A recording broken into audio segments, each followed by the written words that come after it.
ओम शांति। मैं सहज योगी आत्मा हूँ, सदा एक बाप दूसरा न कोई, इस स्थिति का अनुभव करने वाली सहज योगी आत्मा हूँ। एक शिव बाप ही मुझ आत्मा का संसार है। इसी स्मृति में आज के महावाक्य सुनते हैं। 19/7/2022 के महावाक्य हैं। बाबा समझाते कि बच्चे, अगर तुम्हें डेड साइलेंस का अनुभव करना है तो बाबा कहते एक बाप दूसरा न कोई, इस अवस्था में बैठकर अशरीरी हो जाओ। फिर बाबा समझाते सर्व दुखों से छूटना है तो ड्रामा का पार्ट पक्का करना है।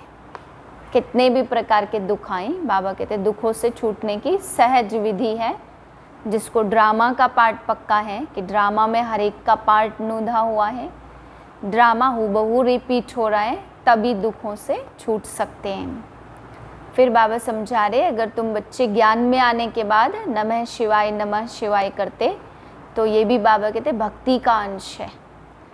भक्ति के बाद ज्ञान मिलता तो बाबा कहते हैं तुम्हें बाप को याद करना है, केवल शिव शिव कहना भी भक्ति का अंश है। फिर बाबा समझा रहे कि बच्चे तुम्हें बाप को याद करना है, यही तुम्हारा फर्ज है। इस संगम युग पर तुम्हारा सबसे बड़ा फर्ज यही है, निरंतर बाबा की याद में रहना। धर्म स्थापना के लिए बाबा ने आज की मुरली में समझाया कि बच्चे कोई भी धर्म स्थापक आते हैं तो वो प्योर सोल ऊपर से प्रवेश करती। बाबा कहते बिना पवित्रता के धर्म स्थापना हो नहीं सकती। तो यहाँ जन्म लेने के बाद, विकारी जन्म के बाद धर्म स्थापना करे, ऐसे हो नहीं सकता। इसलिए प्योर सोल ही आकर के धर्म की स्थापना करती, क्योंकि धर्म की स्थापना में पवित्रता का बल चाहिए। फिर श्री कृष्ण के लिए बाबा ने समझाया, वे जन्म मरण में आते हैं, इसलिए बाबा ने कहा बच्चे उन्हें पवित्रता का सागर नहीं कह सकते। सागर है केवल एक बाप। ज्ञान बिगर बाबा ने बताया मनुष्य क्या है, जैसे जंगली, जैसे लौकिक में किसी को नॉलेज नहीं होती, पढ़ाई नहीं होती, तो बाबा कहते हैं वो इतने अच्छे कार्य नहीं कर पाते, बस खेती बाड़ी में लग जाते हैं। लेकिन जिन्हें पढ़ाई लिखाई तो वो अच्छे ऊंचे काम करेंगे। ऐसे ही बाबा कहते अगर ज्ञान नहीं है, सृष्टि चक्र का नॉलेज नहीं है, तो बिना नॉलेज के इंसान आज जंगली जैसा बन गया है। शुद्ध अहंकार के लिए भी बाबा ने समझाया कि देवी देवताओं में शुद्ध अहंकार है। बाबा कहते शुद्ध अहंकार गुप्त होता है, इसलिए उनके चेहरे पे सदा ही हर्षित मुखता रहती है। बाकी आज के मनुष्य में अशुद्ध अहंकार के कारण क्रोध रहता है। मीठे बच्चे, तुम्हें कर्म सन्यासी नहीं लेकिन विकर्मों का सन्यास करना है। कोई भी विकर्म अर्थात पाप कर्म नहीं करने हैं। प्रश्न है, तुम बच्चे किस अभ्यास से डेड साइलेंस का अनुभव कर सकते हो? उत्तर है, अशरीरी बनने का अभ्यास करो। एक बाप के सिवाय दूसरा कोई भी याद न आए। शरीर से जैसे मरे हुए हैं, इसी अभ्यास से डेड साइलेंस की अनुभूति होती है। दूसरा प्रश्न है, सर्व दुखों से छूटने की सहज विधि क्या है? उत्तर है, ड्रामा को अच्छी रीति बुद्धि में रखो, हर एक पाठधारी को साक्षी होकर देखो तो दुखों से छूट जाएंगे। कभी किसी बात का धक्का नहीं आएगा। गीत है ओम नमो शिवाय, ओम शांति। यह जो गीत में अक्षर निकलते सिवाय नमः, यह भक्ति के वचन हैं। हे शिव बाबा, आपको हम नमस्कार करते हैं, परंतु भगत लोग जानते ही नहीं कि शिव बाबा कौन है। कोई एक भी शिव का भगत शिव को नहीं जानते। शिव बाबा बिल्कुल साधारण अक्षर है, तो शिवाय नमः कहना यह भी भक्ति का अंश है। अब तुमको क्या कहना है? तुमको याद करना है, घड़ी घड़ी शिवाय नमः कहने की दरकार नहीं है। आत्मा स्वयं जानती, बाप ने परिचय दिया है, बच्चे अब मुझे याद करो तो तुम्हारे विकर्म विनाश हो जाएंगे। तो याद करना बच्चों का फर्ज हुआ। यहाँ आकर जब बैठते हो तो बाप की याद में अशरीरी होकर बैठना है। ज्ञान भी बुद्धि में बैठता है।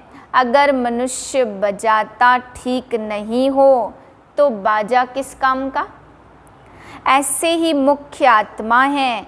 आत्मा जानती है हमें यह ऑर्गन्स मिले हैं कर्म करने के लिए। हम कर्म योगी, कर्म सन्यासी हो नहीं सकते, वह तो कायदे के विरुद्ध है। विकर्मों का संन्यास किया जाता कि हमसे कोई विकर्म ना हो, पाप नहीं हो। सबसे बड़ा विकार है काम का। ड्रामा अनुसार उनका धर्म ही है जंगल में चले जाना, घर बार का संन्यास करना, यह भी ड्रामा में नूद है। उन्हों को यह करना ही पड़े। बाकी तो बेशुमार धर्म है। सन्यासियों का भी एक धर्म है। ऐसा भी नहीं कि परमात्मा किसको कहते कि फलाने जाओ, जाकर धर्म स्थापन करो। यह बना बनाया ड्रामा है। हर एक को अपने समय पर आकर अपना धर्म स्थापन करना है। आत्मा आकर धर्म स्थापन करती और पवित्र रहती है, और सब धर्म मनुष्य स्थापन करते। यह एक देवी देवता धर्म बाप स्थापन करते हैं, क्योंकि उनको कहा जाता हे पतित पावन, आकर नई दुनिया बनाओ। बुद्धि कहती भारत पावन था, अब पतित है, इसलिए पुकारते रहते हैं। पावन दुनिया में तो कोई पुकारेंगे नहीं। मनुष्य तो जानते ही नहीं कि पावन दुनिया कब होती है। पुकारते ही रहते और अंत तक पुकारते रहेंगे, याद करते रहेंगे। वह इन बातों को समझेंगे नहीं। जितना तुम समझते हो तुम्हारी है यह पढ़ाई, यह पाठशाला है परमपिता परमात्मा की। गीता का भगवान कौन, यह भी प्रश्न बोर्ड पर बनवा कर लिखो। तुम कृष्ण को पवित्रता का सागर नहीं कह सकते, क्योंकि वह जन्म मरण में आते। श्री कृष्ण की महिमा लिखो, सर्वगुण संपन्न, 16 कला संपूर्ण। इन बातों को मनुष्य तो एकदम भूले हुए हैं। रावण ने तुम बच्चों को भुला दिया।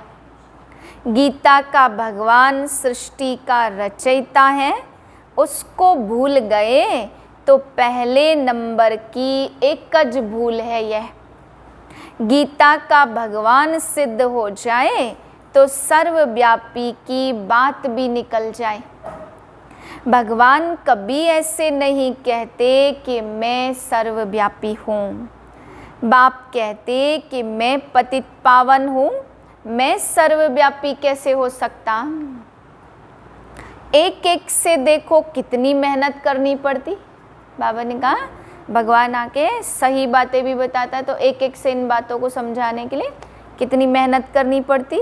बच्चों को समझाया, जब तुम यहाँ बैठते हो तो सिवाय एक बाप के और कोई याद ना आए। परंतु जिनकी प्रैक्टिस नहीं है, सारा दिन सर्विस में रहते हैं, वह निरंतर शिव बाबा को याद करे, यह बड़ा मुश्किल है। प्रैक्टिस नहीं है तो बाबा ने कहा याद कर न सके। याद न करने से वह डेड साइलेंस हो नहीं सकते। तुम अशरीरी बन जाते हो तो गोया शरीर से मर जाते हो। मरता शरीर है, आत्मा थोड़ी मरती है। आत्मा कहती मैं शरीर छोड़ता हूँ, मैं मरता हूँ, यह अक्षर कहना भी रोंग है। आत्मा ने शरीर छोड़ा, यह राइट अक्षर है, यह है समझ की बात। आत्मा एक शरीर छोड़ दूसरा पार्ट बजाती रहती।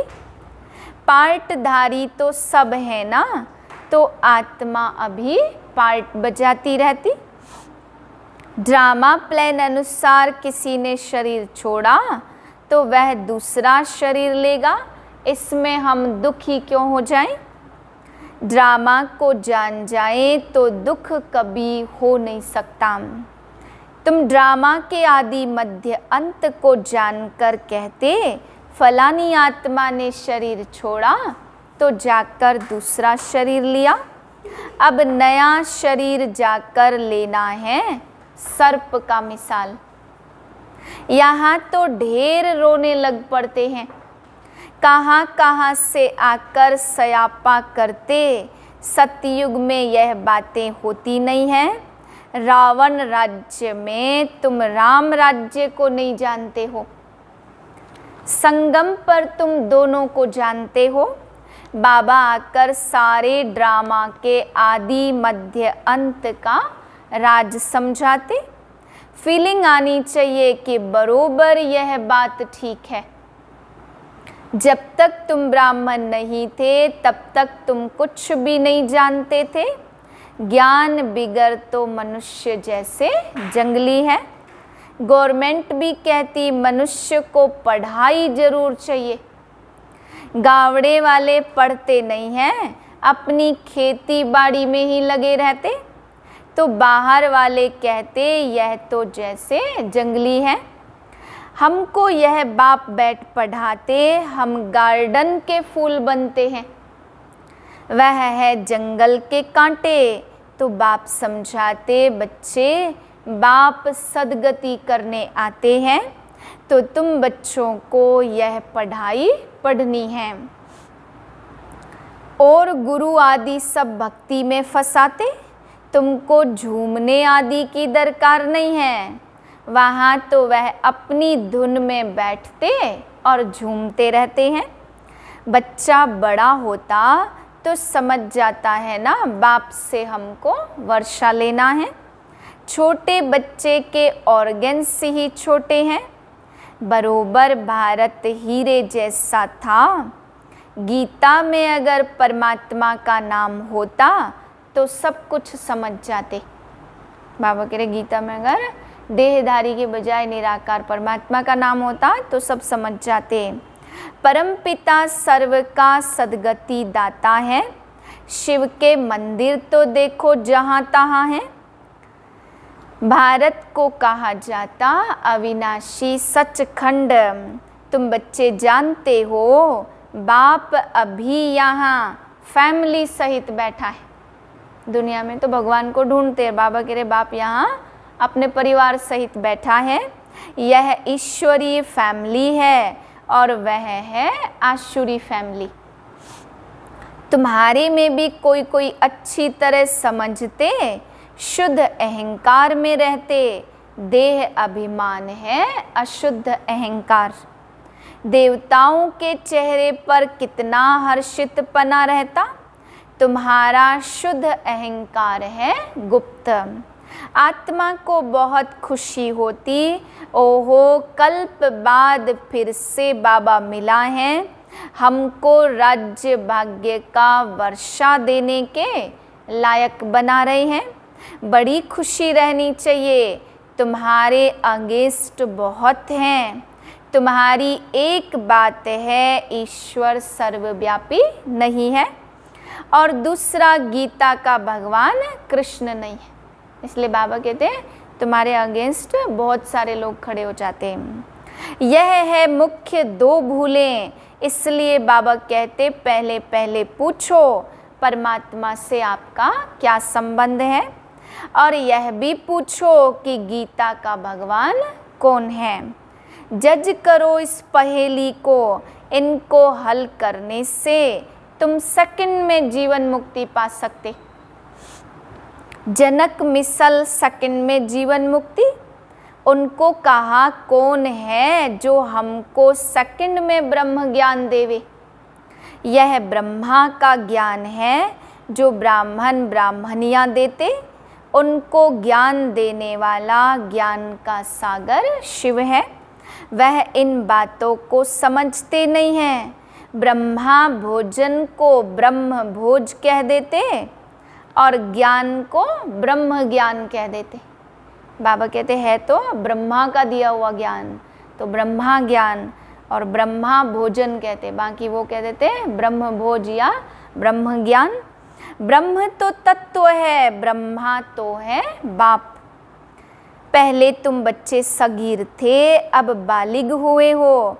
बाप कहते आज तुम्हें मैं गुह्य बातें सुनाता हूँ।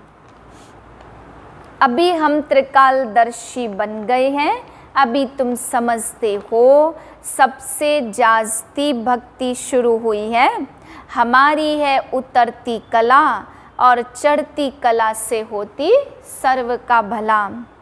उतरती कला में किसका भला होता है क्या? परंतु विश्व को सृष्टि कहा जाता तो बाप विश्व का मालिक नहीं बनता। बाप कहते मैं निष्काम सेवाधारी हूँ, तुम हो मोस्ट बिलवेड चिल्ड्रन। मैं तुम्हारा ओबीडियंट सर्वेंट हूँ। तुम पुकारते हो हे पतित पावन आओ, हाजिर सरकार आया हूँ ना। बाबा कह रहे तुम पुकारते बुलाते तो मैं कहता हाजिर सरकार आया हूँ। बाप बच्चों का सर्वेंट है ना, फिर कोई कोई बच्चे कपूत भी निकल पड़ते। कई बच्चे कहते हम शिव बाबा के रथ के लिए कपड़ा भेज देते हैं। रथ की तो हम खातिरी कर सकते, शिव बाबा तो खाते नहीं हैं, तो हम किसकी खातिरी करें। इनकी ड्रेस तो वही चली आ रही है, कोई अहंकार नहीं, कोई चेंज नहीं। इनको देखकर समझते हैं यह तो जौहरी था, अब प्रजापिता कैसे हो सकता। अरे इसमें मूझने की क्या बात है, आकर समझो ना प्रजापिता कैसे बना। हम ब्रह्मा मुख वंशावली बने हैं, हमारा हक लगता विश्व का मालिक बनने का। अच्छा मीठे मीठे सिकिल अधे बच्चों प्रति माता पिता बाप दादा का याद प्यार गुड मॉर्निंग। रूहानी बाप की रूहानी बच्चों को नमस्ते। हम रूहानी बच्चों की रूहानी बाप को नमस्ते। धारणा के लिए है पहली पॉइंट, अशुद्धता को छोड़ शुद्ध अहंकार में रहना है। यह चेहरा देवताओं जैसा सदा हर्षित रखने के लिए अपार खुशी में रहना है। दूसरी पॉइंट, बाप दादा समान निरहंकारी बनना है, सेवाधारी बनकर सबूत देना है, कभी कपूत नहीं बनना। वरदान है एक बाप दूसरा न कोई, इस स्थिति द्वारा सदा एक रस और लवलीन रहने वाले सहज योगी भाव। एक बाप दूसरा न कोई, जो बच्चे ऐसी स्थिति में रहते हैं उनकी बुद्धि सार स्वरूप में सहज स्थित हो जाती है। जहाँ एक बाप है वहाँ स्थिति एक रस और लवलीन है। अगर एक के बजाय कोई दूसरा तीसरा आया तो खिटखिट होगी। इसलिए अनेक विस्तारों को छोड़ सार स्वरूप का अनुभव करो। एक की याद में एक रस रहो तो सहज योगी बन जाएंगे। स्लोगन है दिल में सदा यही अनहद गीत बजता रहे कि मैं बाप की और बाप मेरा। ओम शांति।